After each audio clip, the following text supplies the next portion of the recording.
Hey guys, it's Scott from fxmissions.com.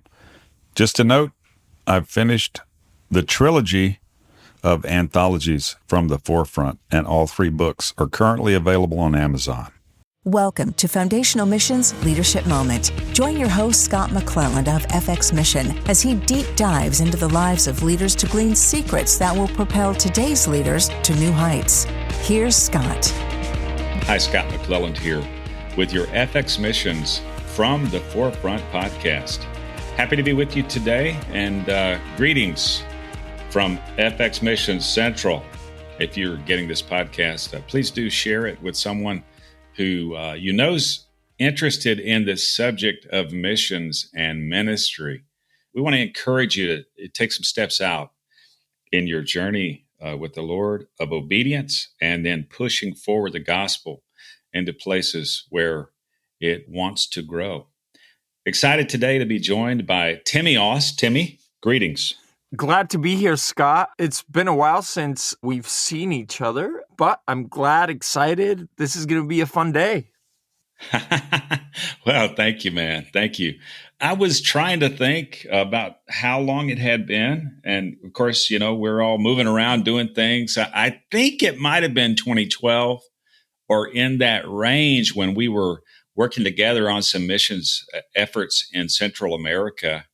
And it was great to meet you. Just everything that, you know, the entire interaction was pleasant. Of course, we're busy people. I know you guys are. So it's good to reconnect, man. Very good to reconnect. Yeah, for sure. I've been a little bit watching what you're doing through social media. I'll see your posts here and there. Recently, I was in Puebla. We've got some friends in common, and you had been there a week prior to my visit. So off and on, still keeping in touch with all the great stuff you're doing. Well, same here. Yeah. I was happy to see that you made it out there to visit the McNallys and to be a part of what they were doing there. I was on the phone, I think yesterday, or on FaceTime yesterday with Josh, who's the oldest son of Jerry and member of the team there yesterday. So it's great to catch up with them on what's going on, and great to see that you were out there. That's exciting, man. They've got an interesting ministry and something very fruitful. So glad to see you contributing in their ministry school there. But you've been busy, and I want to dig in some, you know, to your personal history, your family history and ministry, and also, you know, try to talk some about, you know, what you guys are up to, what you've been up to the last several years. Just try to get a feel for what you see the Lord doing in this time, what you guys are working in presently. I'm sure we'll run out of runway before we get our conversation complete. We may have to have you back, but I really want to find out more. So you were born in Mexico City, am I right? Yes, sir. April 2nd, 1979. Was the day. Mexico City. It was a crazy time back then, I guess. But yes, my parents are missionaries. My grandfather was a missionary to Mexico, and my father just went in those footsteps, and that's where I was born. It's a super cool story. Of course, your English is flawless. You should hear my Spanish, Timmy. I've got a few more words since we were together in 2012, but it's not like your English. Let me just say that. So I've got a ton of respect. Well, I didn't have option, honestly, because when I was growing up, my dad would only speak English to me, and my mom would only speak Spanish. So I don't have any knowledge of when I learned English or Spanish. I just kind of learned them both at the same time. Man, that is cool. And to me, that's a treasure. I mean, for a guy like me who is trying to learn Spanish later in life, to have had that as a gift, you know, from your parents and early on, that's powerful, man. To me, it's wonderful. And it helps me. I'm gotten to where I can understand most of the conversation in Spanish, and, you know, a present tense, first person, I can do about 50% on the speak side. I mean, I can get to the restaurant, right? Or get a cab or explain something very simple and non-technical. You've got the surviving level done. Exactly. Now, I know you're super involved in youth ministry, over these years that you've been working. Talk to us a little bit about how you got involved in ministry. And of course, your dad, as you mentioned, the Ost family. I heard about you guys before I ever met you, and the pioneering work that your grandfather did was super well known around the country. Can you talk to us a little bit about that family history, and we'll work toward your personal history and your involvement in, how you got involved and stuff like that? Now as I look back, I've just been so blessed to be born into this legacy, because my grandfather, just like you say, was a true pioneer. I mean, he laid down the work for hundreds of thousands of people to experience God's love in Mexico and other countries around the world. But his commitment to giving his life for the cause of Jesus really shaped the future for the generations after. He was a guy up in Alaska, had his future set up. He had inherited a gold mine, and in that process of staying in Alaska and just digging gold, he kind of came into grips with reality that God was calling him to Mexico. And he chose to leave like his earthly inheritance behind. And it was surprising what God had in store for him. So just that power, that conviction is kind of runs in our blood. Now, I must say, like my dad never told me, this is what you're going to do. This is your calling. He always was, well, you need to seek God for yourself. So that has been something that's helped my journey, because it's not like I was pushed into it, but it's something that God developed. But yeah, my grandfather left everything behind, went to Mexico after studying Bible college in Seattle, and that's where it all started. That I never knew about the gold mine. That's fascinating. Yeah, it's crazy. He kind of was set from an earthly perspective, but started to feel something from the Lord in terms of another kind of leading. And yeah, I can imagine, like when you have, this is what I found. Sometimes when you're not sure about your future, it's easier to obey God.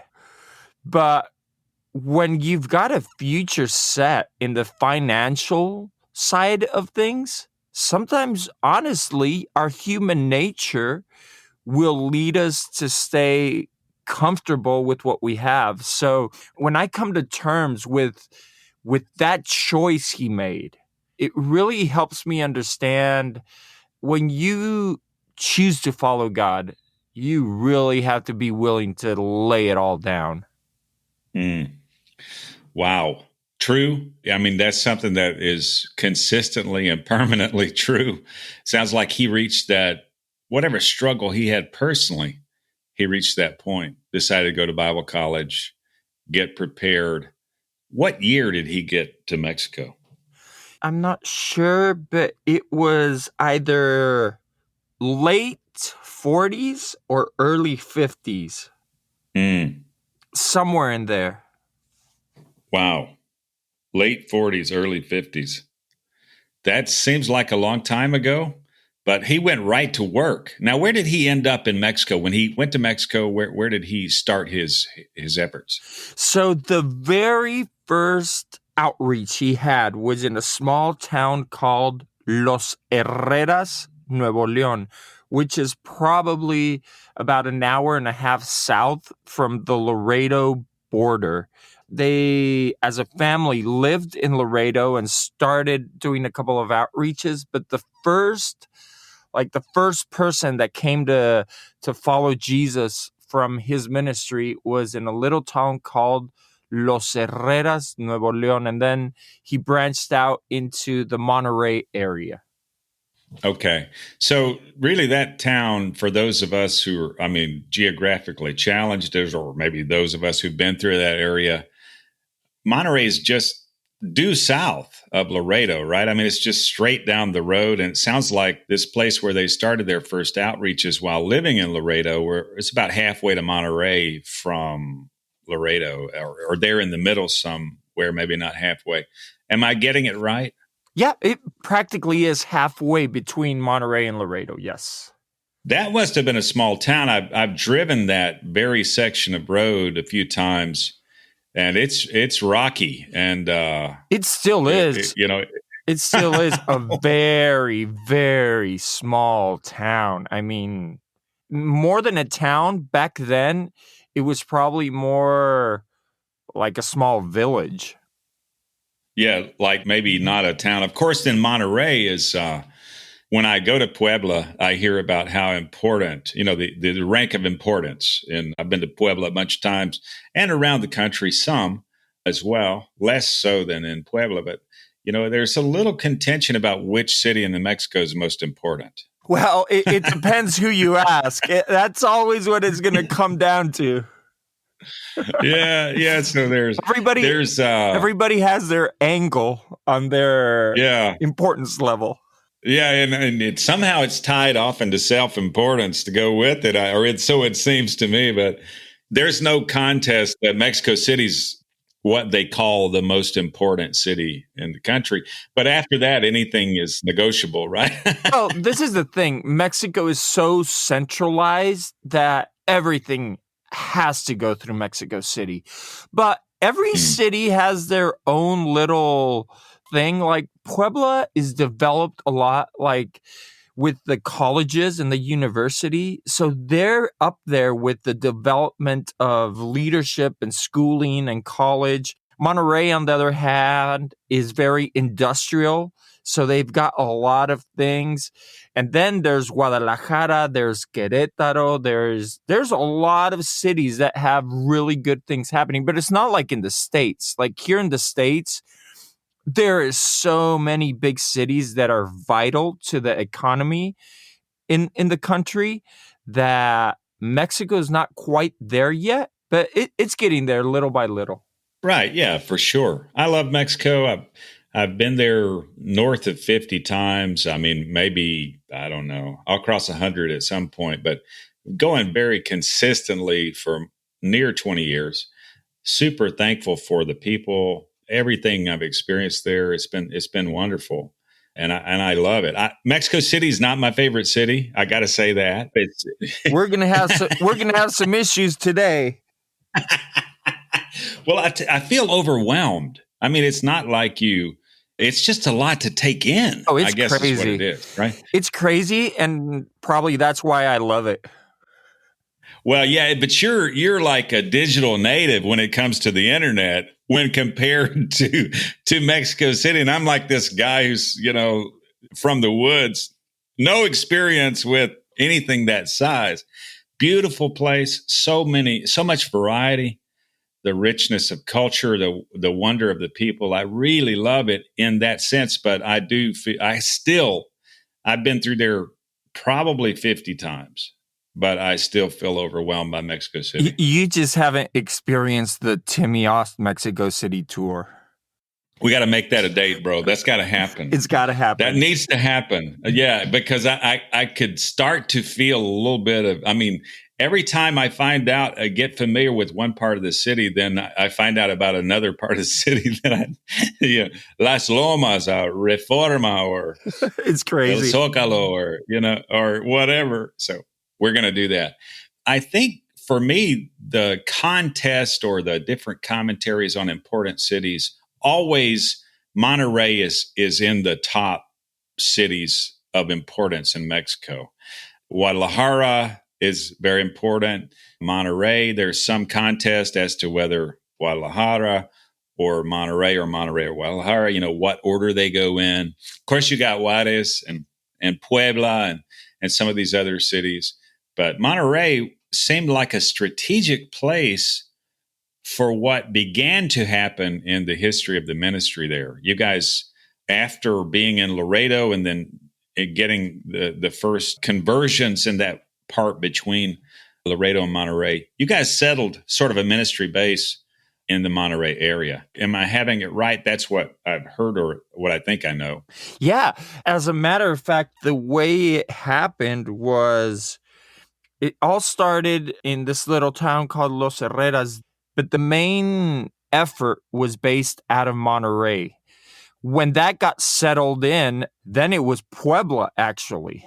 Then my grandfather moved to Puebla. Oh, wow. And then he moved to Mexico City. So it was a little bit of trying to figure out what was the best route. And I think that because of him not going straight to Mexico City, that opened the possibilities of really reaching the whole country. Because if he would have gone straight to Mexico City, that's where he would have stayed. There is so much to do in that city. Mm-hmm. He probably would have just stopped there.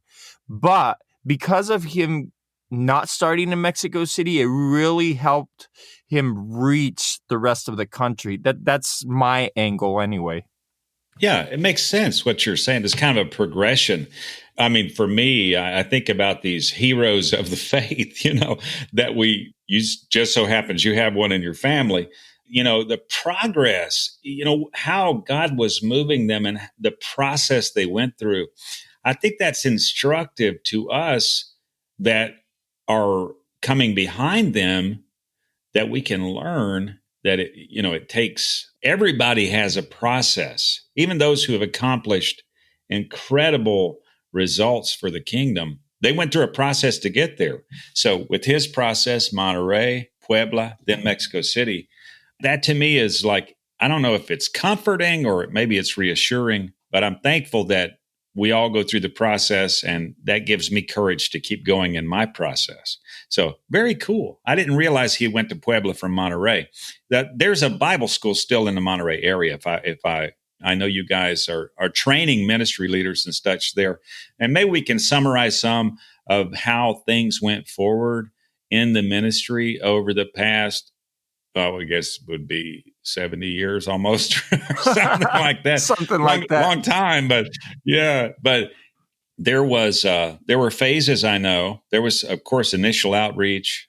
I heard the stories about him flying his plane around and dropping leaflets about come to a meeting. Then he would have a meeting. He would get converts. He'd take them to the Bible school, get them trained. I mean, there was a lot going on in those early days, and he was something of a maverick, or like someone who was doing things that no one had done before. Am I remembering it right? Yeah, he went to every length possible to share the love of Jesus. I mean, his whole idea of how to invest his life was, the name is Ost, and we're reaching the lost at any cost. I mean, he was just like, wow. We are going to give it all. And he started with a plane. Then that's how he reached most of the villages. Then he went into towns, then into bigger cities. But after the plane, he went into radio. But when he started his radio programs, he's like, okay, what is the most popular radio station? Well, the most popular radio station plays like this música ranchera and cumbias. That's where I want to be. So he'd get on the radio right after the most popular program and out there. The way he actually got into Mexico City was amazing, because God provided for him a brand new plane, and he sold the plane and he went to Mexico City and bought an old wine warehouse. So he got on the radio in Mexico City, and he starts advertising his service, and he's like, this wine warehouse shut down, but come and get some new wine. It's better. It's gonna be better for you. Just come and get some new wine. So what actually happened there at that first church he started was a revival. They started having services from 9 a.m. to 9 p.m., 7 days a week. I mean, it was nonstop for a couple of years there because people were like, new wine? Yeah. And then they'd show up and people were just sharing the gospel. It was quite a run they had there as they went into Mexico City. Wow. Now, this would have been around what years that this particular, when he got to Mexico City? This probably would have been early 70s. Okay, early 70s. Awesome. Wow. Whew. I'm just thrilled. You know, you're telling me more of the story than I knew. So I don't think you could go anywhere in the Christian community in Mexico and not, people wouldn't be familiar with those efforts, because I think a lot of times from the States, we don't really understand the process of the gospel in Mexico and sort of the contention, the Catholicism. You know, when we think about Catholicism in the U.S., we think about it as a denomination, as one of many, basically no different than a Methodist or a Baptist or Episcopal or Presbyterian or whatever. That is not the case in Mexico. I learned that very early on. It's a different thing.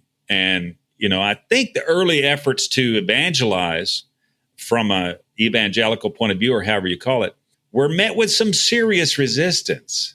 And I think there was a lot of just a different climate for the gospel. I know I'm not doing it justice, but I think what I've said is correct. It probably isn't complete. Yeah. Just on the lines of that, one thing my grandpa understood is we need to make a turning point, because as you say, Catholicism is very different in Mexico than here in the States. So one of the things he did as he started Mexico City, and one of the small things he did was bringing a music band into the church. So automatically that would make it different than what people are used to with the Catholic Church. So he started bringing drums in, electric guitars and bass guitars.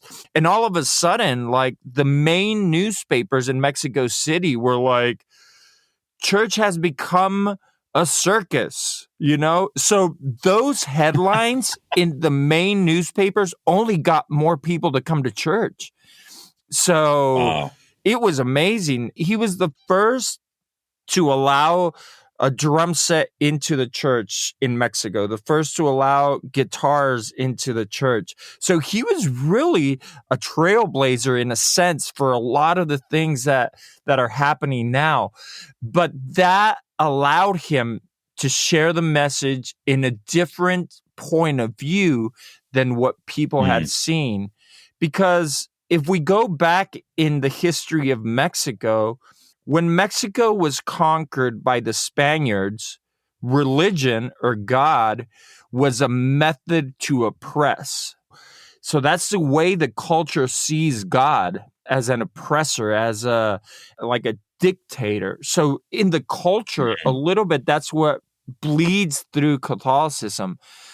So with this new way of seeing God, it's like, wait, God is also interested in me?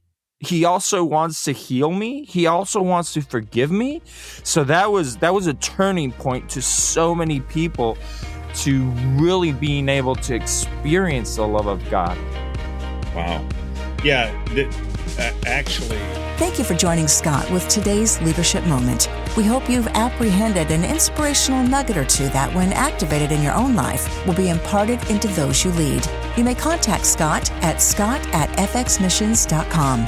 Visit fxmissions.com to learn more about how you can grow your own leadership and engage in missions. Until next time, good day, everyone.